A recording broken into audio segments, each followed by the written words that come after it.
Path of Night is an actual play Vampire the Masquerade podcast set in the world of darkness. We're all friends, we're here to have fun, but our story can include graphic violence, drug use, sexual content, and other mature themes. Content warnings can be found in the show notes.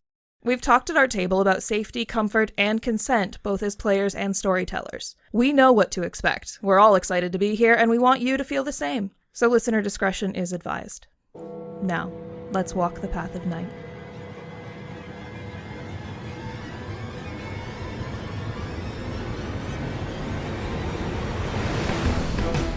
Last time on Path of Night. The Coterie sought Pendragon's aid in the battle against the Sabbat of New York. Prince Pendragon demanded the sanction of mass diablerie in the city. Miles agreed to the terms, and the Coterie grappled with what they had done. As Johnny prepared to help Kabir seek jealous revenge on Weathers, Wynn stalked off into the night.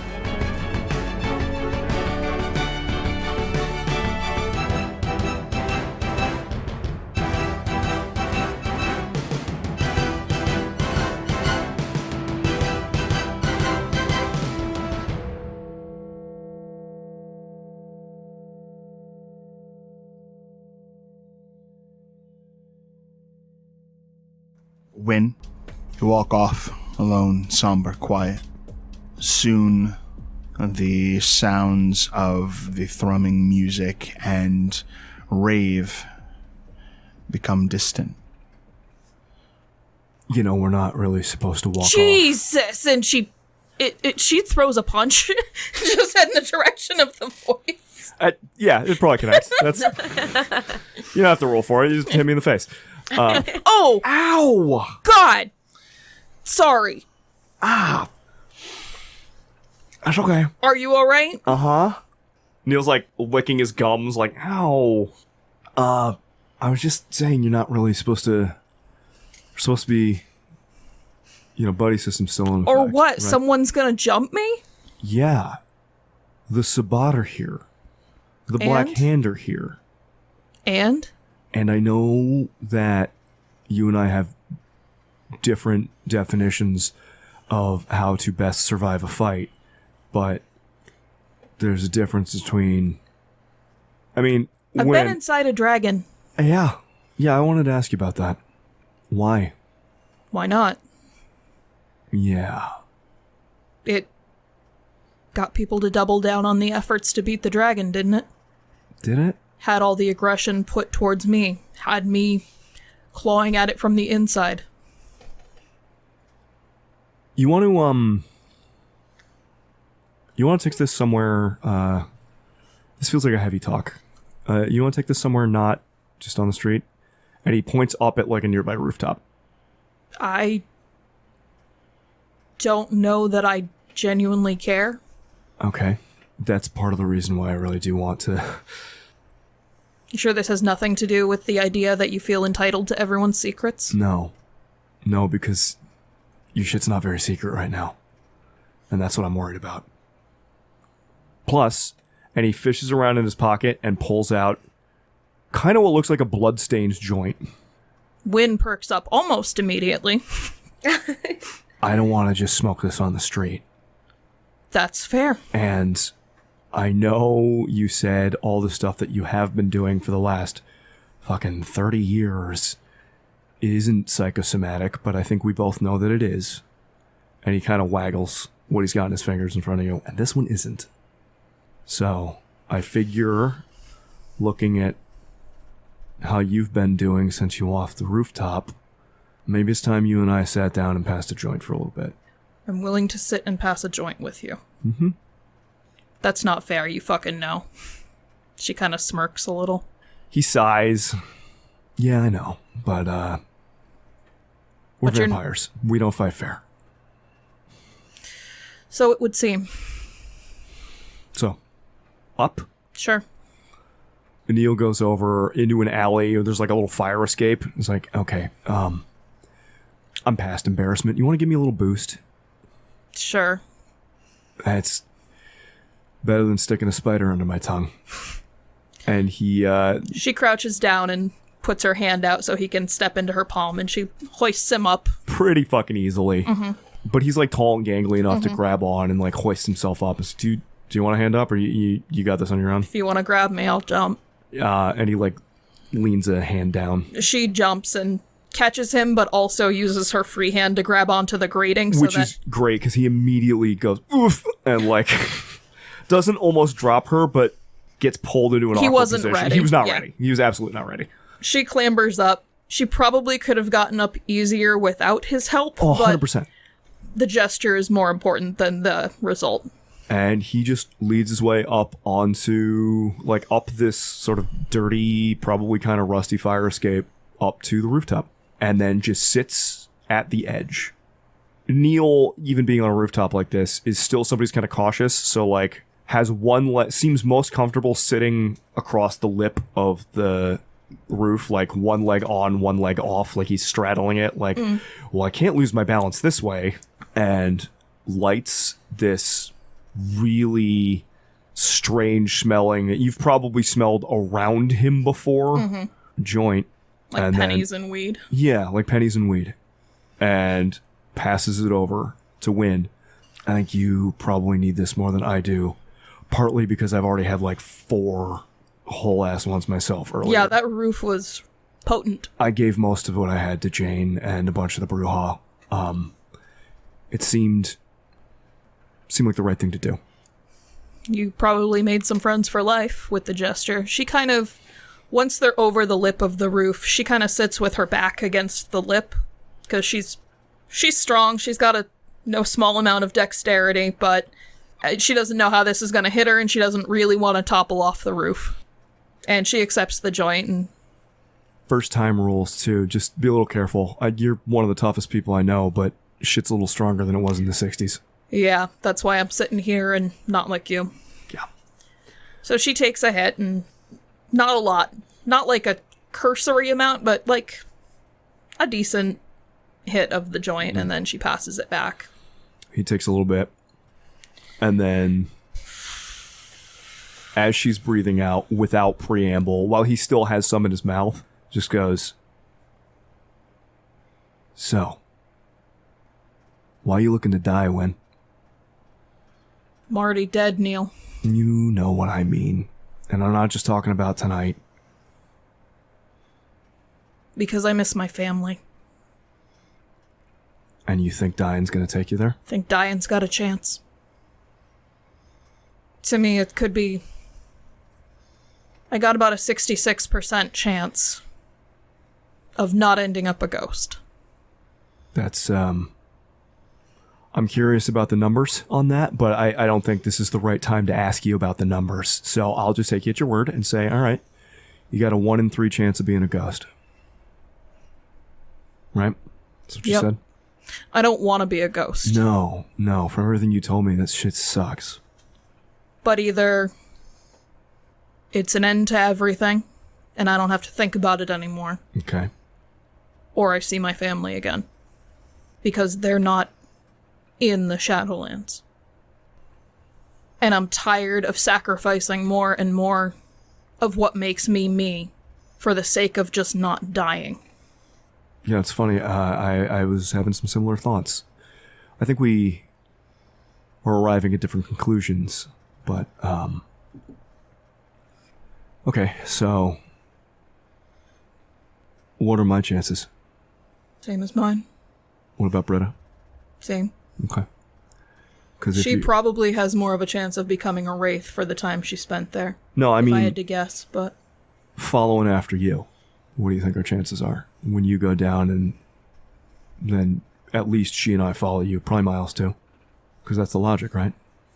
When your family's gone, you go after them. I'm not going after them. This is a selfish act. This is for me. I understand. And he motions the hand so that he has the joint pack for a second. She had passed it to him. But Then he takes another big hit and passes it back to Wynn. So we're talking math. And I know it's different. I know circumstances are different. I know that your family loved you in a way that my family didn't love me. And But I was robbed of. I understand. I get it, I do, but I'm just thinking about this from my perspective, right? I was turned when I was like 24. Mm-hmm. You and I were turned 2 weeks apart. I know you don't like to act like it sometimes, but I am the older one here. I lived longer as a mortal than you. Yeah, I know. So by that standard, I'm older. By like 2 years. At this point, that doesn't count. It sure does. If that 2 weeks counts, my 2 years counts. Touché. Very nicely done. What I'm saying is, I've known you for a long time. Longer than I knew Miles, longer than I knew Johnny. When you're my family, it's you. So if you go chasing after somebody else, selfishly, I gotta go chasing after you. Britta has no family except for us. So by the same logic, she's gotta chase after the two of us. Marco's not coming back, assured that Miles doesn't have a family, he's just got us. So he's gotta come chasing after us. I'm just wondering where the chain ends, that's all. Wherever you guys want it to end. I try really hard not to make choices for other people. It's too late for that. By my perspective, anyways. Because, like it or not, when you're my family, you're our family. So choices that impact you are choices you're making for the rest of us. No. A well-reasoned counterpoint. We all make choices based on what other people do, but at the end, we are still alone with our choices. You're right. At the end of the day, all we are is the choices that we make. And I chose to not frenzy on that roof full of people who had just condemned an entire city to die horribly. Not the whole city. Yeah, most of the city, Neil. What chance do you think the humans are gonna have? What do you think? Against the rising of the dragon? None. None. Against the rising of the dragon. They didn't have a chance either way. And against the open warfare of vampires in the streets who run out of blood constantly. Even those who can only feed from other vampires can still get something from humans. Not after a certain point, no. At least not based on the things I've been So not reading. the worst of them. Not the oldest of them. Most of them are not the oldest of them. No, but they're being fed on anyways. Some of them. The diablerie doesn't... A few vampires will wassail. See, that's not the series of events that I see, the one that you're professing. And what do you see? I see vampires feasting on each other. Some, by the way, not all. Some are going to follow that call, because some have been waiting their whole lives for an opportunity like this, an opportunity to make the choice to be a monster. And some of them are going to choose something different. They're going to choose not to. Do you think there's going to be anyone there who doesn't want that? Yeah, absolutely. Which ones? I have no idea. In the same way that I think that there are members of the Sabbat who probably struggle with it already. Well, we killed one of those, so. And the longer that I am here and making those compromises, the less a chance I have of even that slight chance of seeing my family again. I started making compromises when I agreed to work with the Giovanni. I made another compromise when I didn't just walk away from Miles. And I made another compromise tonight when I didn't voice my actual opinion. In front of Dark Selena? I don't give a shit. I know. What was she gonna do? Try and kill me? No, not try. She was going to kill you. So I face another dragon. What I worry about when you're throwing yourself at dragons, because you're looking for an out. I would love an out, Neil. And that's And people keep roping me back in, having me make more and more compromises, making me choose this realm rather than the hereafter. You know more about it than I do, the other side, but can I tell you what I've seen, what I think? I don't think I could stop you. So she takes the joint back and... I'm telling you right now because I feel like this is an honest conversation. You want me not to say something, I won't say it. She gives a look and motions for him to continue as she takes another puff. You didn't ask to get embraced. You didn't ask for any of this. And Wynn, for as long as I've known you, you have been stuck in that moment. And you are looking for an out. Because it's easier than healing. What is there to heal, Neil? There are holes in my heart that cannot be healed. I think that is presently true. Because you're living in that moment every day. I think you're right. I think we are just the choices that we make at the end of the day. And we are, even as human beings, we were fucked up idiots who don't know what we're doing. But we try, and we make the wrong decisions, and we fuck up, and we hurt people with those decisions, and then we get up the next day and we try again. We are not some mathematical equation of morality weighing the good against the bad. We are just the next decision that we're going to make. The next moment that we have in our lives. And by giving up, by stopping at that one decision, the one that hurts the most, the one that does the most damage, the one that hurts us the most, then that becomes your reality. Then that is the you that exists, because you've decided not to make another decision, not to live in another moment, not to even try. Sometimes I think hoping for something more is the worst thing that we can do to ourselves. Because it's the hardest thing that we can do to ourselves. And I know this sounds stupid. And he like gestures at the smoke that's around them like, yeah, maybe this is kind of impacting my thoughts right now. But I'm on a tangent, but I promise this is going somewhere. I've been thinking motions for him to keep going then. A lot about diablerie. And I think you, maybe better than anyone, because you've known me the longest, understand why. He found me. I think I mentioned that when I came back. He found me and he torpered a Bruja. I was actually worried I was going to see her here tonight, because that would be really awkward. She was in a shower. I put a towel over her, but I didn't know what to do. He was talking about justice. Hakim's justice. That we are all monsters. That no kindred deserves to live because we are inherently monsters. And that the just thing to do, the right thing to do, the mathematically correct thing to do is to take as many of us off the board as possible to reclaim all of the heart's blood. To diablerize everything you can in your path. Because the soul of a vampire is already damned. And so taking all those pieces off the board does the most good for the world. And he wanted me so badly to do the same thing. Earlier tonight, the Sabbat were sort of saying something similar.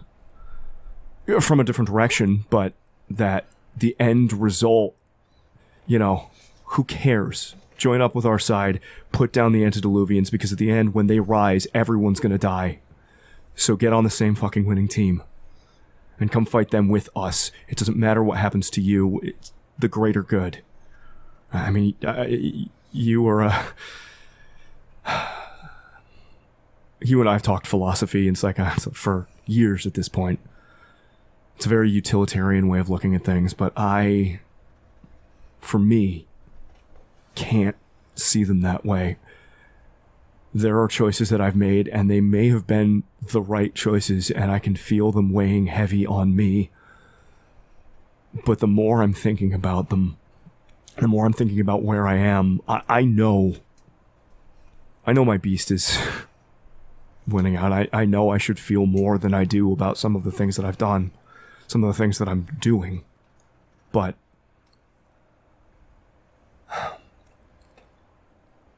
I have to believe for me.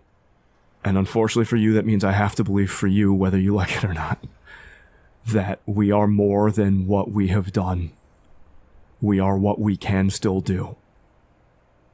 As far as the diablerie is concerned, the mass unleashing, we didn't do that. I don't know if you caught the windfall on that roof, but we didn't have a choice. That was something that was predetermined to happen. Pendragon came up on that roof with an idea in his head. We could have said no. And it wouldn't have done anything except get us He would have killed. done exactly what he wanted to do, regardless of our complacency Exactly. in it. Which means Miles saying yes. That doesn't buy Pendragon anything. Miles can say yes and then go talk to Jan Peterson, and Jan Peterson can say, fuck that. I don't think he will. But Miles saying that is not necessarily even a Miles endorsement. It's just a decision that was made in the moment. I don't want to see the suffering that's going to be the unleashing of this. Unfortunately, I think we have to see it. And here's why I say that. That's why.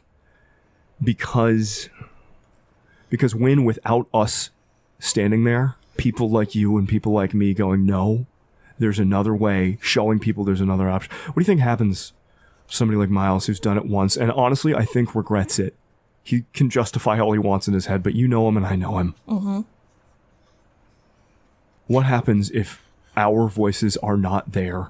They weren't. Next time. We had a chance to say something, and I didn't.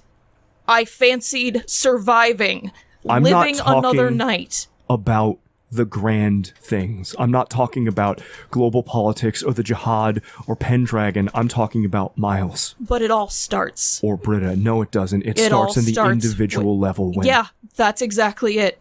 And when we fail to uphold our integrity, that is when we stop surviving. That is when we become monsters. And you're the one who told me there's a way back from being a monster. So all that shit with your dad and with Claire and all of that, that didn't... Were you just bullshitting me to make me feel better? Or did you actually believe that when you said it? I still believe it. Then there's a way to come back from being a monster. No matter how bad the choices we've made are. You're the one who told me that there's a way back, so I'm here on this roof telling you that there's a way back. But not if you just stop. And I'm not talking about the rooftop even tonight, Wynn. I'm talking about all of it. From the very beginning. I know you're a gangrel. I know you and I have very different ideas on how to best survive a fight. I know you make jokes about putting me in a baby Bjorn because I disappear. That's not a joke. That's going to happen. Yeah, so we can talk about that in a little bit, because that's, again, not actually helping me survive. It's helping you feel better about my survival. You're not hearing me. It's going to happen. Why? Because I can't let you wander down this same path. I'm not. Motherfucker, so you talked me out of wanting to greet the sun. That's what I'm getting at, you oblivious twit. There's a tiny quirk of a smile.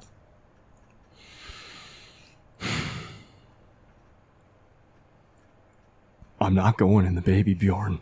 And he passes the joint back. When he passes it, she kind of like grabs him by the wrist and pulls him over to hug him. He hugs her back. I'm just fucking tired, man. I know. I want it to be done. I know. I'm tired of being the tough one. I know.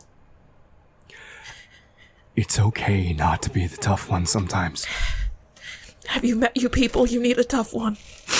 Have you met you people? You need somebody to I'm break on. exhausting. You need someone to hug and cry on sometimes. That's why the baby Bjorn does double duty, man. You can just be there to hug. I know you're joking, but also it would get me killed. Let's not do that, okay? That's a bad... I don't know how some of the new stuff I can do works. It might not. We might have to experiment. Wynn, please don't do that. I'm just going to use your legs to, kick people. He, hugs her really tight and is quiet for a long moment, letting her talk about stupid shit. I might go with a sling instead, because that's just a lot less difficult to do on the fly. It's just a one and done. Just put your butt right in it. And then we jump into the dragon's mouth together, and I keep you safe in there. Just super don't want to do that.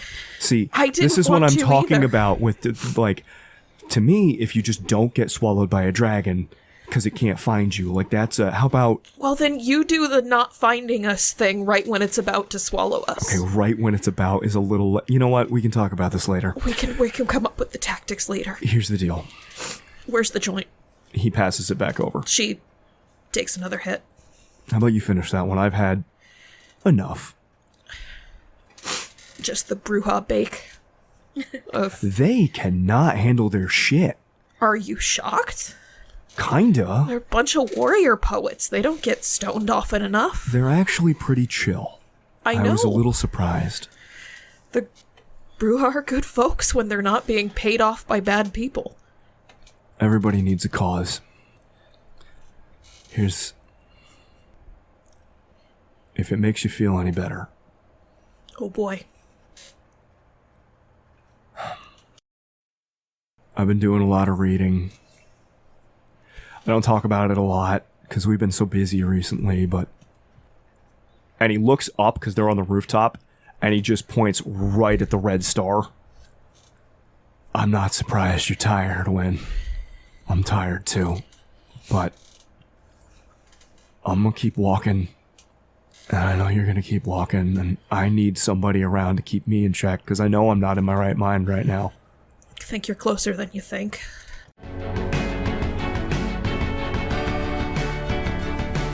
Britta eventually heads back.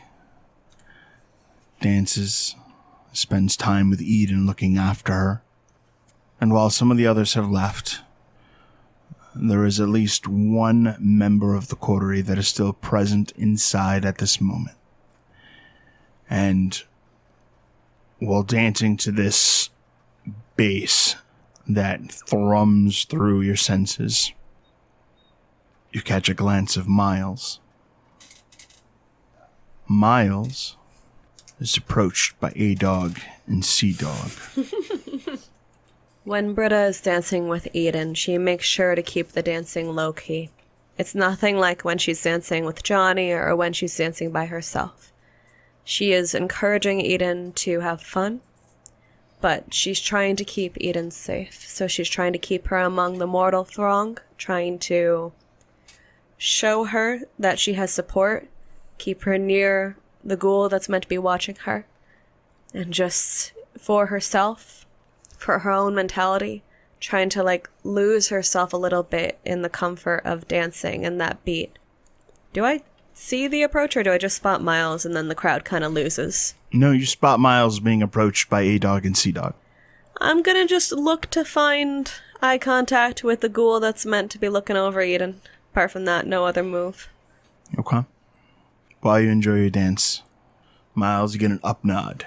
I have a questioning look, but A-Dog. return the nod. Hey, what's up? Hello. I lent you my wheels a while back, and I was wondering if you might be willing to do us a solid. I did pay you for that, so I don't know about an exchange of favors, but I will hear you out. C-Dog looks over. Semantics, bro. Yes. That's just semantics. Oh, why don't you continue? We was wondering if we could buy some quick wheels off of you. He kind of runs his hand through this, bleached blonde hair that he's got with, a buzz cut. I'm not entirely sure your affiliation. He leans in. I'm a vampire. Yes. All right, you're a vampire. We're gonna need to transport somebody. Can't tell you who. I mean, it could get you a discount on your wheels if you tell me who. See that girl over there that kind of gesture to Eden? We saw Dark Selena talking to some friends about her. She's special. And you've been entrusted with this car? Black Hand's been asked to grab her. If we grab her, we're Black Hand, bro. I take it that means your affiliation is with a Sabbat. What? They kind of like look a little confused. You run with the Sabbat. Of course, bro. We said we're vampires. Not all vampires run with a Sabbat. Okay. They kind of like, they try to humor you. Great. All Our right. boy Rufio has fat stacks. We'll get you covered. I assume you mean money at that point. Yeah, man. How old are you? Old enough. How old are you? Wicked old. For sure. For sure. Is this the same Rufio I see walking around with that sword? Yeah, he has a sword. Okay. He's got like 10 of them. Miles is just so confused about either just trying to help them out because they'll be so easy to foil or just not. Seeing that there is a vague gesture in their direction, Britta is going to herd Eden towards that ghoul if she can find him. She's not leaving Eden, to be clear. She's just making sure. The ghoul is around. Mm-hmm. And making sure that there's something to fall back on should there start to need to be a reason to take action. She gets back into eyeline. She wants to keep Eden at a reasonable distance from this, but she wants to maybe get a little bit closer so that she might be able to hear Miles if he calls for her. Miles definitely looks not threatened at all. Mostly incredulous. Okay, I guess you could bring Rufio over here and we can discuss the sale of a vehicle. Hold up, they just looked at us. They lean in like real close, trying to like block Britta's view of you. That girl's like 100 pounds. I'm gonna punch the shit out of her and we're gonna take her. Meet us in the alley. We'll go over payment. Rufio can't come in right now. He's working on some stuff. I will meet you in the alley. He stares at you with these like kind of like soft blue eyes. And he leans in close, so close that like his stubble on his face almost scratches against your cheek. And he whispers to you, and then they start making a move towards Britta. They're gonna take her now? You have misunderstood, or As you ponder this, they look at you and like gesture as though they're like punching their hands into their palms, like pretty much confirming right fucking now. underestimated how stupid these men are. Without any context, all I see is them turn towards me, start approaching, turn back, and make punching motions. Well, they put their backs to you. Okay, so I don't see that. Let's make... Yeah, it's actually very clever. yeah, for sure.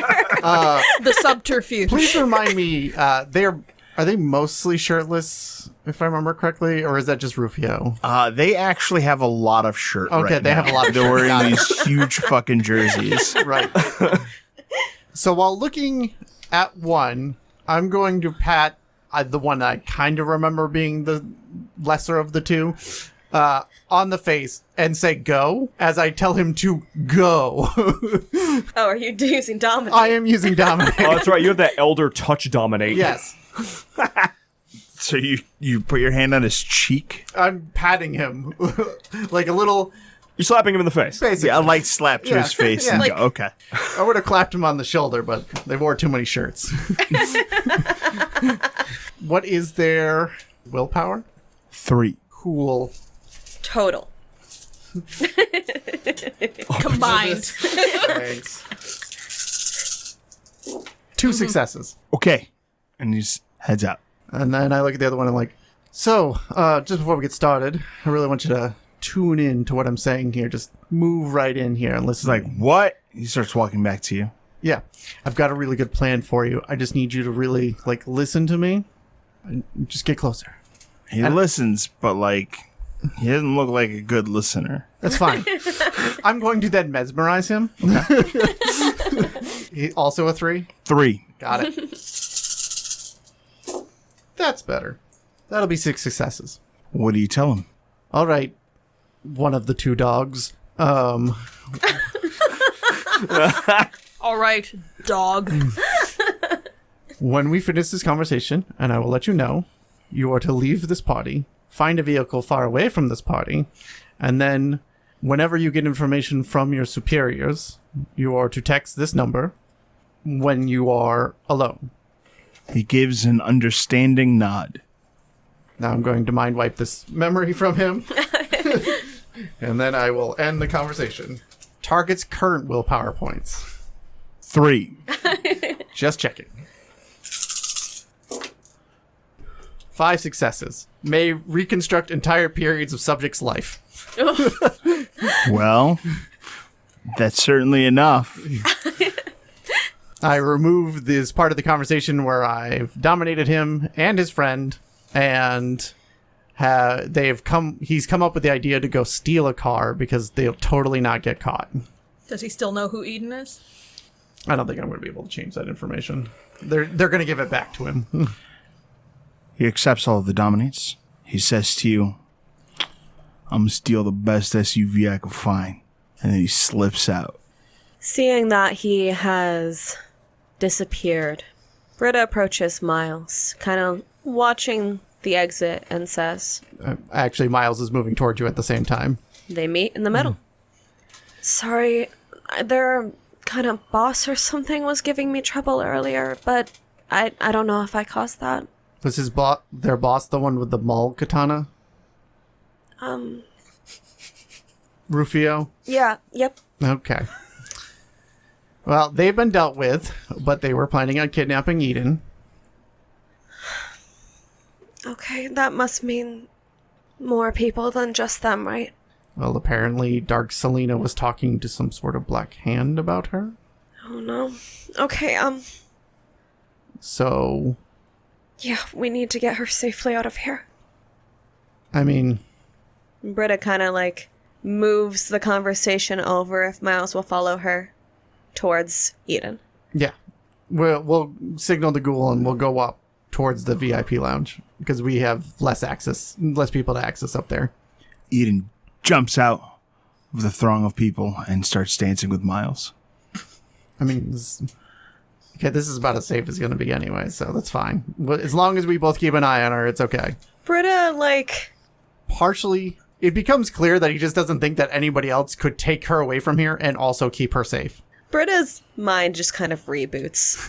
There's not Reboot. she sees Eden and the joy that she's able to inject in this awful situation, and for everything that Britta is feeling, she can't really deny Eden that urge. It's basically the same urge that she has. So she sees Eden choose to dance with Miles, and yeah, just it is effectively like a reboot, and a kind of strangled smile comes out. She does mean it. It's rough. And she looks at Miles and sees that he's accepting of the situation. He gives her a nod and just like, this is what we do. Let's go. Come on. Keep moving forward. Britta tries to think of a good response, but she kind of just giggles. She doesn't really know what to do with this information other than to take a step towards Miles and without words ask to join in the dance. He makes room, and so it'll be Trinity. There's still the trace of that panic that's threatening to come up, but seems as good a solution as any.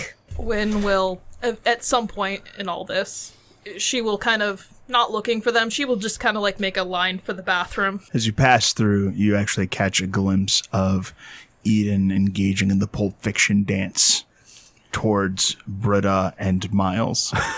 I am able What to. the hell?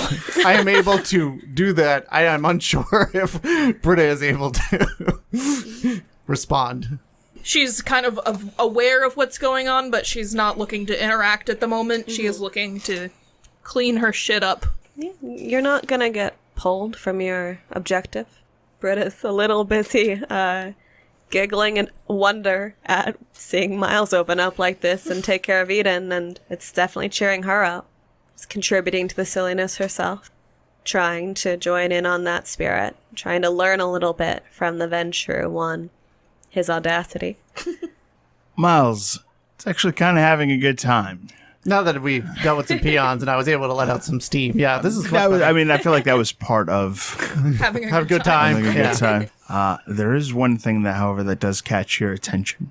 As the three of you are having this, frankly, kind of a happy little moment in the eye of a storm, you see that from the VIP room, looking down over the mass of mortals and the group of you, your eyes meet Roman Pendragon's, who is just watching the three of you.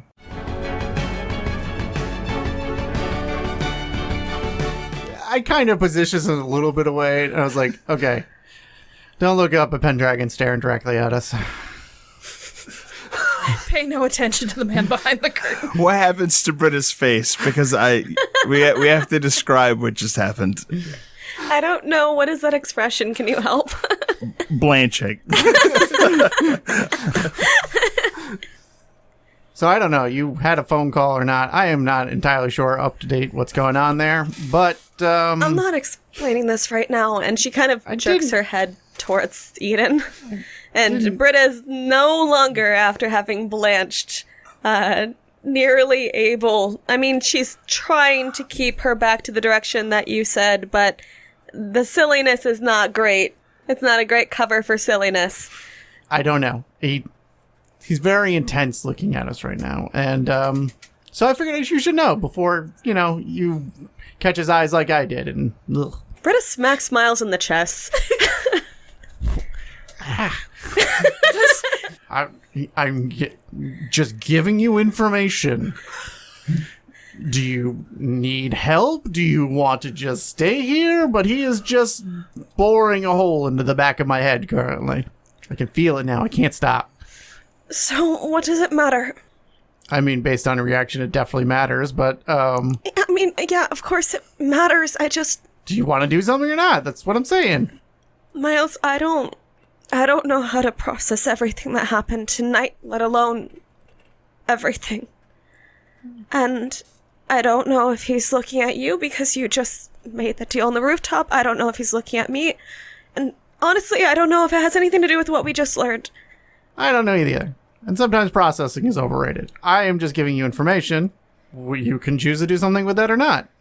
Like in the worst way possible, Miles. What? Britta knows she's, like, according to Miles' standards, wrong, so she just kind of throws her hands up. Yes, dancing. Hands up. She doesn't feel wrong, to clarify. She knows she's wrong according to Miles' standards. Which we all know is actually wrong. And, like... Also understanding that's part of the point. Decide what you want to do with the information or not, but we're here, we're now. You're going to see him sooner or later.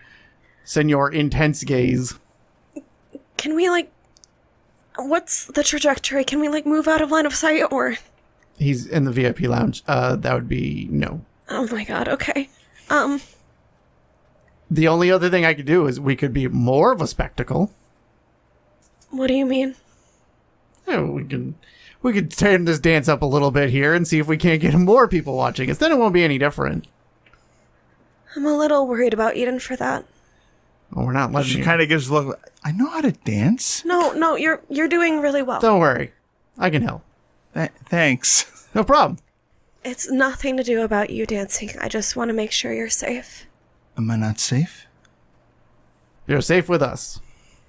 She kind of appreciates Miles' confidence about that. Come on, kiddo. We'll show him how it's done. You too. Britta looks very much like she's, like, about to kind of continue flinching, continue disagreeing. But she runs through the math in her head and actually kind of like, even though she was clearly disagreeing with Miles before, swallows it down and looks to him, gives a bit of a nod, showing that he's actually kind of still managing to be the lifeline in this situation. That as embarrassed and unsure as she is, and how little she can even mull over her own feelings and come to her own conclusion, that she's going to take his guidance in this and follow his decision. Make this more of a spectacle, like you said. Turn it up. Draw the crowd. Play along. Britta looks to Miles. You think you can get the DJ to play something better? I mean, that shouldn't be hard. Miles says with disdain about the song choices. All right. Then let's go turn it up. All right, I'll be right back. And I make my way to the front where the DJ with the flashlights is. The DJ is bobbing his head, and these powerful flashlights that are strapped to the sides of his head blind you as you turn your direction. He's like, yo! Yes, I would very much like for you to put the song on for me. What kind of song you want, Grandpa? You want fun like Thriller? You want like, you look like you like Will Smith. You want some Will Smith? Bro, you're an 80s boy. Busting out the king of pop right now is so... Yeah, sure. Well, You bad, bro? always. Why don't you put on Thriller? I have some guests, and it sounds like a fun time. So yeah? Yeah.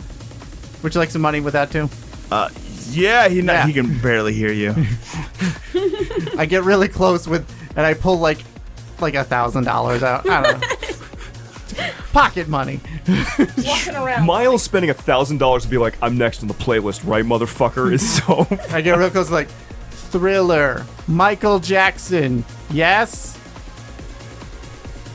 Yeah. Why was that a question? It was kind of my idea, but all right. Now it's my idea, thank you. Okay.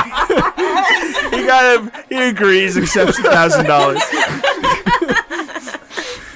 I get down. Once the music starts to transition, theoretically the DJ probably only waits a little while. There's a scratch on the board. And some dramatic ass Michael Jackson music starts to play. Miles' idea causes Britta to crack a smile. That's right. And she tries to keep Miles' energy and his pomp and circumstance in mind. Audacity is fine. No, I'm gonna keep on putting variations on it. Thank you, though. And she decides to launch herself into the dancing with flair, both to take her mind off of the situation, take her mind off of what to do about Roman Pendragon, to try to keep Eden's spirits up, to welcome Miles back in. She tries to catch eyes with Wynn from across the room, pull her back in, if she's visible. Wynn is probably just coming out of the bathroom. She notices Miles having a moment with the DJ and senses some fuckery may be about. So she kind of looks to find any one of the coterie she can find. Eyes fall on Britta, eyebrow quirks up. Like, what we doing? Well, Britta is looking to see who else she can pull. She's looking for coterie, she's looking for friends. Regardless, she is just, as a toreador, as a dancer, as someone who is in above her head but can connect to the music, to the things around her that can give her beauty, give her joy. She's almost choosing to fall into the toreador curse in this moment, to try to revel in what she is and not think too much about what she is at the same time. She can't do it. She can't fit it all in her mind. There's too much, and this seems like the path forward. Miles matches her for flair while also helping Eden out where she needs it occasionally. I just don't think she has quite the same experience. Eden is pretty much like, what is this song? She has no idea. Right. Teach me the old ways. So I boost her performance essentially by occasionally like a little bit of guidance here and there, little subtle stuff, while at the same time coming back and matching flair with Britta. That's difficult to do. Are you getting competitive? Sometimes. It's a Dex little bit was- harder when I'm trying to do two things at the same Dance time. off. Dex performance. You gotta be competitive, buddy. Dance battle, bro. Yes, PvP. I'm spending blood then. On what? Dexterity. Miles can pump his shit to 7. Not a problem. Remember, you do add your celerity rating to this roll. Yeah, that's my biggest issue. Hence, I was like, I'm gonna need that. I like this started as a joke, and now you're like, I'm gonna spend fucking like 8 blood. Fuck you. Dexterity, performance. Rebecca, you need help with that dice pool? She doesn't have big I don't hands. know that I should spend willpower on this. I did not. Did That's you? not what you meant. Okay.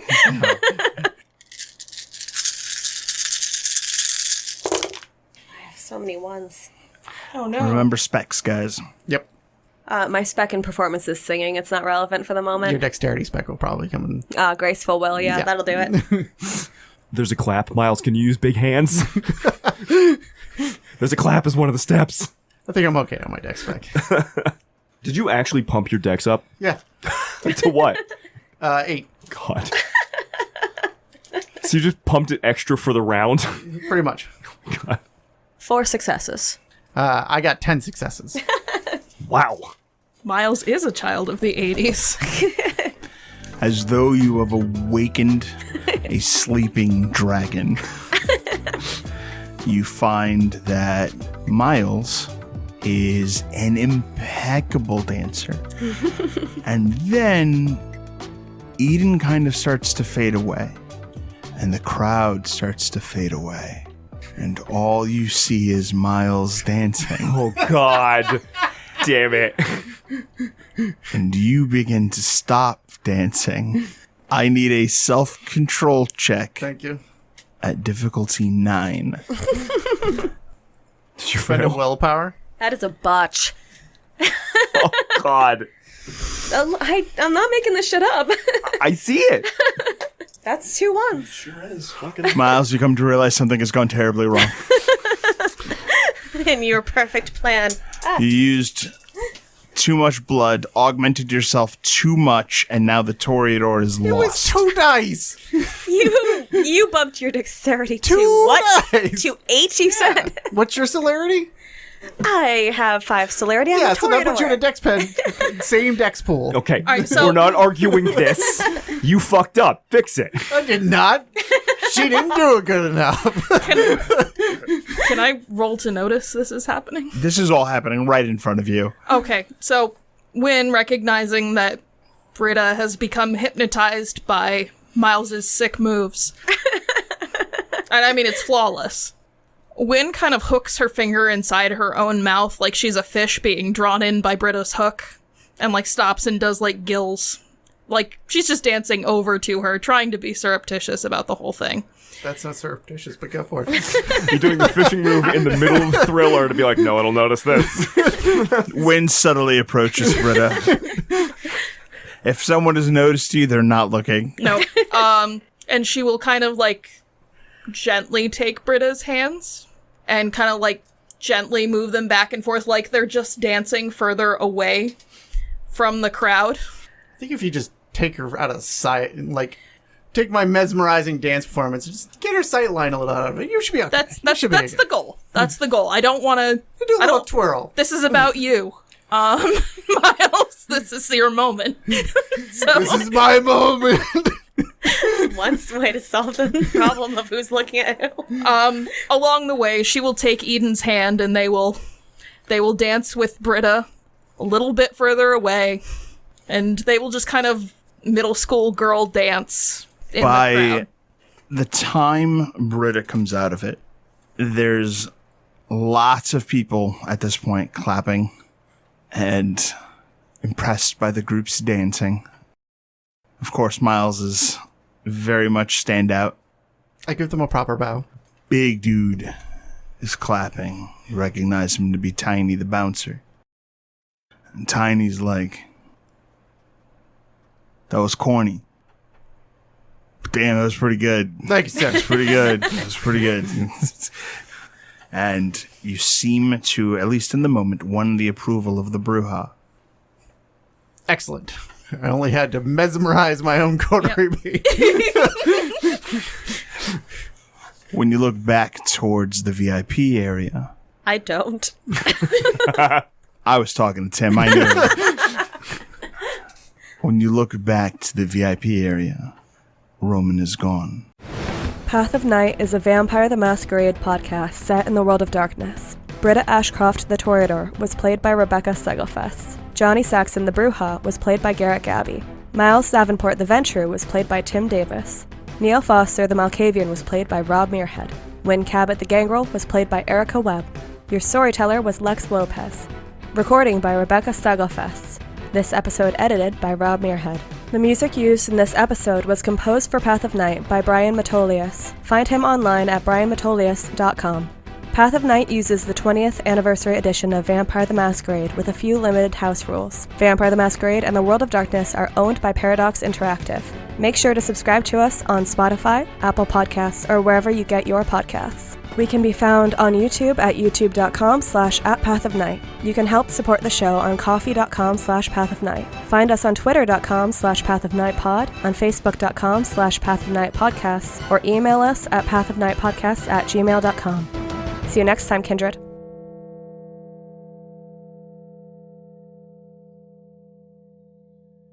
Do you have that retaliatory? No, I don't. It's not hard. It's not meant to cause pain. It's Britta's just- hand breaks. It's just surprise. It doesn't happen often. Miles making noise.